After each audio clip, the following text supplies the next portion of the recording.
Hello दोस्तों, कैसे हैं सब। मेरा नाम है हिमांशु और मैं स्वागत करता हूं आप सबका आपके अपने चैनल कॉमिक वर्ल्ड पर। तो चलिए दोस्तों, शुरू करते हैं तुलसी कॉमिक्स जनरल्स में रामलाल चोटीवाला का दूसरा और अंतिम भाग।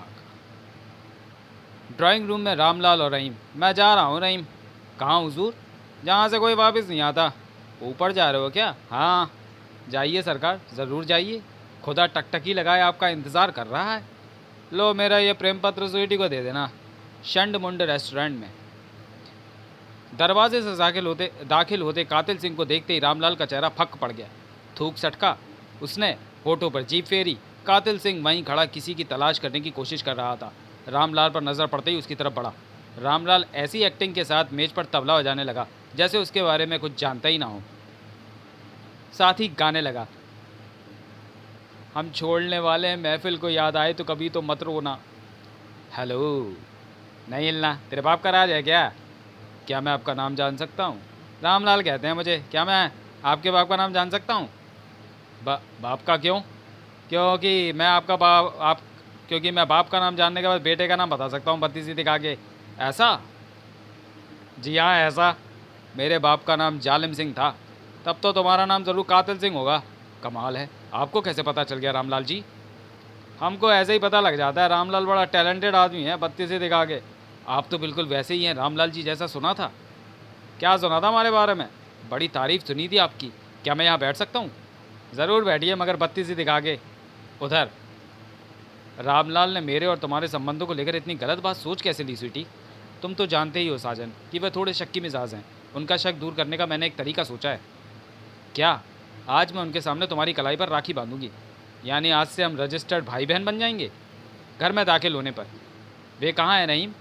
ये खत दे गए हैं, कह गए हैं कि कभी वापस ना आने के लिए जा रहे हैं। स्वीटी खत पड़ती है। मैं तुम्हारे और साजन के बीच सैंडविच नहीं बनना चाहता मेरी छिपकली।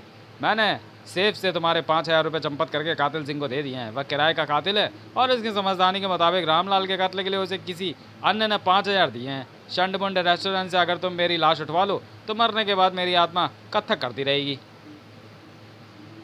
पत्र पढ़ते ही स्वीटी ने घबराकर सेफ खोली। उसे खाली पाकर साजन की तरफ पलटी और उनका दिमाग खराब हो गया साजन, उन्हें बचाना होगा। साजन और स्वीटी वहाँ से भागे। उधर शंडमुंड रेस्टोरेंट में रामलाल कातिल सिंह आमने सामने बैठे डिनर ले रहे थे। वे कुछ बातें भी करते जा रहे थे, परंतु इनकी बातें ना सुनकर हम ज़रा एक अन्य मेज पर चल रही बातें सुने। पता नहीं रामलाल जी अभी तक क्यों नहीं आए। वैसे टाइम देने के बाद रामलाल जी कभी लेट तो होते नहीं हैं। लो, रामलाल जी तो वे चले आ रहे हैं। सूटेड वूटेड व्यक्ति उनके नज़दीक पहुंचा तो सभी लोगों ने खड़े होकर उनका स्वागत किया। आज लेट कैसे हो गए रामलाल जी? मैं किसी व्यक्ति की तलाश कर रहा था जिसका नाम मेरी तरह रामलाल हो। आज मेरी शादी की वर्षगांठ है, सो रामलाल नाम के व्यक्ति का इस्तेमाल करके अपनी पत्नी से कुछ मजाक करना चाहता था। क्या रामलाल मिला? तभी रामलाल रामलाल चिल्लाते हुए स्वीटी और साजन रेस्टोरेंट में दाखिल हुए तो कातिल सिंह के साथ बैठे रामलाल के साथ साथ सूटेड बूटेड रामलाल भी चौंक पड़ा। साजन और स्वीटी अपने रामलाल के नज़दीक पहुंचे। आपको वहम हो गया, देखो मैं राखी लाई हूँ। आपके सामने मैं इसे साजन की कलाई पर बांधती हूँ। कातिल सिंह ने रिवॉल्वर निकाल लिया था। तभी सूटेड बूटेड रामलाल चिल्लाता हुआ रामलाल चोटी वाले की तरफ दौड़ा। मिल गया रामलाल, मिल गया। कातिल सिंह गोली चलाने ही वाला था और सूटेड बूटेड रामलाल अपनी असली रामलाल और कातिल सिंह के बीच में पहुंचने ही वाला था कि यमराज के एक दूत ने सूटेड बूटेड रामलाल का कॉलर पकड़कर उसे दूर ढकेल दिया। था कातिल सिंह के रिवॉल्वर से गोली चली।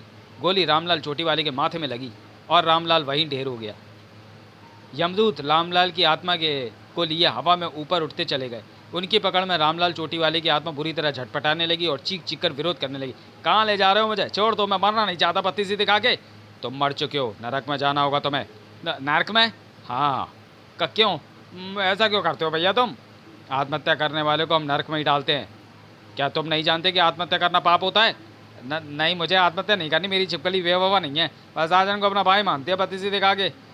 दूत रामलाल की एक नहीं सुनते, उसे खींच ले जाते हैं। यमराज का दरबार। यमराज सिंहासन पर बैठा था। तभी रामलाल को लिए दूत वहां दाखिल हुए। ये किस लल्लू पंजू को उठा लाए तुम? इसकी मौत किस तरह हुई? इसका नाम रामलाल है महाराज। इसने आत्महत्या की है महाराज। आत्महत्या? हाँ महाराज, मगर आज मरने वाले रामलाल को आत्महत्या नहीं करनी थी। जी जी जी। किस तरह आत्महत्या की इसने? इसने एक किराए के कातिल से खुद अपना कत्ल कराया और उसने इसे कत्ल कर दिया। जी हाँ, बको मत। चीखने के साथ ही यमराज सिंहासन से खड़ा हो गया। कुछ गड़बड़ हो गई क्या महाराज? गड़बड़? बहुत बड़ी गड़बड़ हो गई है। अपनी बेवकूफ़ी से तुम गलत रामलाल को यहाँ ले आए हो। अगर इस गड़बड़ी के बारे में हेड ऑफिस को पता चल गया तो हम सबको पानी के बताशों की तरह फोड़ दिया जाएगा। रूल के मुताबिक इस रामलाल को अपने कत्ल की साजिश रचनी जरूरी थी, मगर उसमें कामयाब नहीं होना था। हम समझे नहीं महाराज। शंडमुंड रेस्टोरेंट में उस वक्त इसके अलावा एक और रामलाल रहा होगा। कातिल सिंह के रिवॉल्वर की गोली से उसे ही मरना था।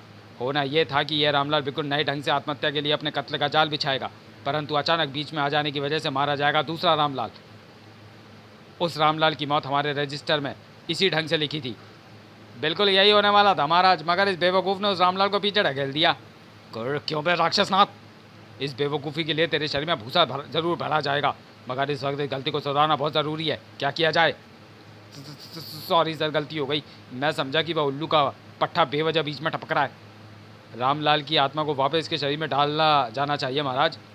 करेक्ट। फ़ौरन से पहले जाओ, इसी वक्त। अभी इस रामलाल की ज़िंदगी बाकी है। अगर लोगों ने उसके शरीर को जला दिया तो प्रॉब्लम क्रिएट हो जाएगी।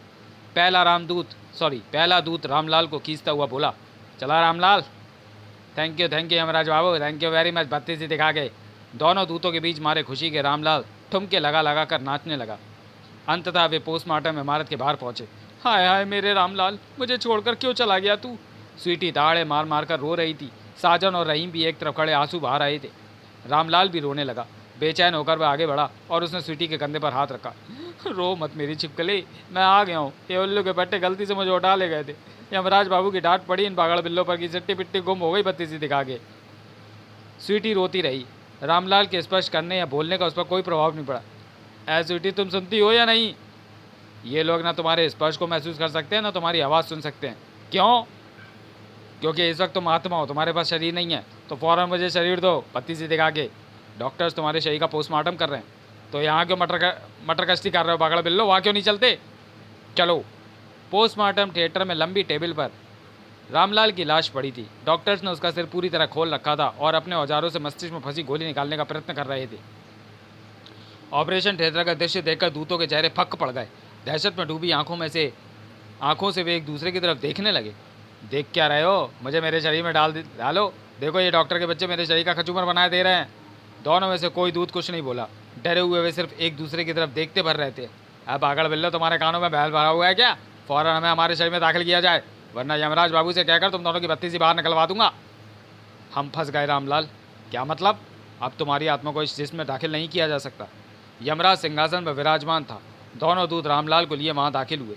दूतों की बात सुनने के बाद डॉक्टरों ने रामलाल के दिमाग को चीर फाड़ डाला है, और आप तो जानते ही हैं जिस शरीर में दिमाग ना हो उसके अंदर किसी आत्मा को प्रविष्ट नहीं कराया जा सकता। ओह, अब क्या किया जाए रामलाल? मुझसे क्या पूछते हो? गलती इन उल्लू के पट्टों की है जो किसी दूसरे रामलाल की जगह मुझे दर पकड़ा। वह सब ठीक है रामलाल, मगर बकवास, मैं कोई बकवास नहीं सुनना चाहता। वाह जी वाह, अजीब धांधली मचा रखी है। मरना किसी और साले को था और उठा मुझे लाए बत्ती सी दिखा के। मगर अब क्या किया जा सकता है रामलाल? मैं इसी वक्त हेड ऑफिस जाकर तुम सबकी शिकायत। नहीं, ऐसा मत करना रामलाल। तो फ़ौरन से पहले मेरा कोई इंतज़ाम करो। क्या चाहते हो तुम? इसी वक्त धरती पर जाना चाहता हूँ बत्ती सी दिखा के। अब ये कैसे हो? मेरे दिमाग में एक आइडिया है महाराज। क्या? दूत ने यमराज के पास जाकर उसके कान में कुछ कहा। सुनते ही यमराज की आंखें चमकने लगी। जब काफ़ी देर चुप्पी छाई रही तब क्या खुसर फसर कर रहे हो मिस्टर यमराज की? तुम कुछ करते हो या मैं जाऊँ हेड ऑफिस बत्ती सी दिखा के? देखो रामलाल जी, वह शरीर अब इस लायक नहीं रहा है कि तुम्हें उसमें भेजा जा सके। अब तुम्हें धरती पर भेजने का हमारे पास सिर्फ एक ही रास्ता है। क्या? ये कि तुम्हें किसी अन्य रामलाल के जिस्म में दाखिल करा दिया जाए। क्या मतलब? पृथ्वी पर हज़ारों रामलाल हैं, हर पेशे में। हर तरह के रामलाल। वकील भी हैं, जज भी हैं, नेता, अभिनेता और पुलिस वाला भी है। अमीर भी हैं, गरीब भी हैं। कोई गांव में रहता है, कोई शहर में। रामलाल के गुंडे भी हैं, जासूस भी।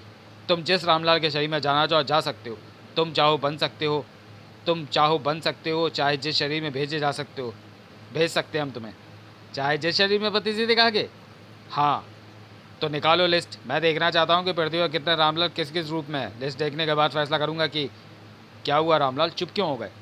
किसी दूसरे के शरीर में जाने से कहीं मेरी ये मोहिनी सूरत तो नहीं बदल जाएगी बत्ती सी दिखा के? वह तो बदलेगी ही। तुम्हारी शक्ल वैसी ही हो जाएगी जिसके शरीर मुझे ये सौदा मंजूर नहीं। क्यों? मुझे अपनी इस मोहिनी सूरत से बहुत प्यार है, इसे मैं नहीं छोड़ सकता। छोड़ो सब रामलालों को मुझे मेरे ही शरीर में भेजो। कुछ देर सोचने के बाद यमराज ने कहा, एक काम हो सकता है। क्या? वास्तव में तुम्हारी शक्ल यही रहेगी, यानी जब तुम शीशे आदि में देखोगे तो अपनी यही शक्ल दिखेगी, मगर उस रामलाल के परिचित को तुम्हारी शक्ल वही नजर आएगी जिसके शरीर में तुम रहोगे। रामलाल सोच में पड़ गया। तो अब इसमें इतना सोच विचार करने की ज़रूरत नहीं है रामलाल जी। माना कि गलती हमारी है, मगर आपको भी थोड़ा कॉपरेट करना चाहिए। ठीक है, मैं तुम लोगों को कॉपरेट कर दूंगा, मगर एक शर्त होगी। कैसी शर्त? जिस रामलाल के शरीर में मुझे भेजा जाएगा, अगर मैं उससे बोर हो जाऊं तो तुम्हें मुझे उसके शरीर से वापस बुलाना होगा। सोते हुए रामलाल को झंझोड़ती हुई, स्वीटी उठो उठो, कौन से रामलाल के शरीर में भेजा जा रहा है तुम्हें? तुम कहाँ से आ मरी? यमराज कहाँ गया? यमराज? कौन यमराज? कैसा यमराज? लगता है कि तुम सारी ज़िंदगी सपने ही देखते रहोगे। सपना? मैं सपना देख रहा था क्या? तुम जैसा निखट्टू सपने देखने के अलावा और कर भी क्या सकता है? क्या तुमने मुझे निखट्टू कहा? कहूँगी, एक बार नहीं 1000 बार कहूँगी, बार बार कहूँगी। निखट्टू, निकम्मे, आलसी और जाहिल कहेंगे। समाप्त। तो चलिए दोस्तों, वीडियो को यहीं समाप्त करते हैं और मिलते हैं तुलसी कॉमिक्स जनरल्स की किसी अगली कॉमिक्स में अगले वीडियो में। तब तक के लिए धन्यवाद।